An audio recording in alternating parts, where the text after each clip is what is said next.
দলবদল অব্যাহত মুর্শিদাবাদে। নবগ্রামের রাজখন্ড 10 নম্বর গ্রাম পঞ্চায়েত সমিতির কংগ্রেসের টিকিট থেকে জয়ী প্রার্থী রবীন ঘোষ শনিবার নবগ্রাম বিধানসভার বিধায়ক কানাই চন্দ্র মণ্ডল এবং নবগ্রাম ব্লক তৃণমূল কংগ্রেসের সভাপতি মোহাম্মদ এনায়েতুল্লাহর হাত ধরে নবগ্রাম ব্লক তৃণমূল কংগ্রেস নেতৃত্বের উপস্থিতিতে কংগ্রেস ছেড়ে তৃণমূল কংগ্রেসে যোগদান করলেন।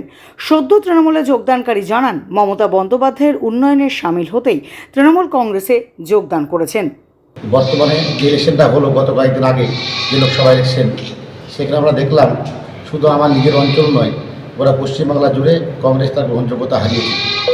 এখন এই পরিস্থিতিতে দাঁড়িয়ে অনেক চিন্তাভাবনা করার পর দেখলাম যে উন্নয়ন যদি করতে হয়, মানুষের স্বার্থে, মানুষ যেহেতু ভোট দিয়েছে, তাদের কিছু চাওয়া পাওয়া ছোটোখাটো আছে, সেটা পূরণ করতে গেলে পরে মমতা ব্যানার্জির উন্নয়নের সামিল হতে হবে। তাই আমি কোনোরকম কারোর প্রতি কোনো অ্যালিগেশন নেই, আমি নিজে স্বেচ্ছায় আমি সাদরে কংগ্রেস পার্টি ত্যাগ করে আমি তৃণমূল পার্টিতে যোগদান করলাম এবং কাকাকে, এনায়েতুল্লাহ ভাইকে এবং সভাপতি সাহেবকে অশেষ ধন্যবাদ।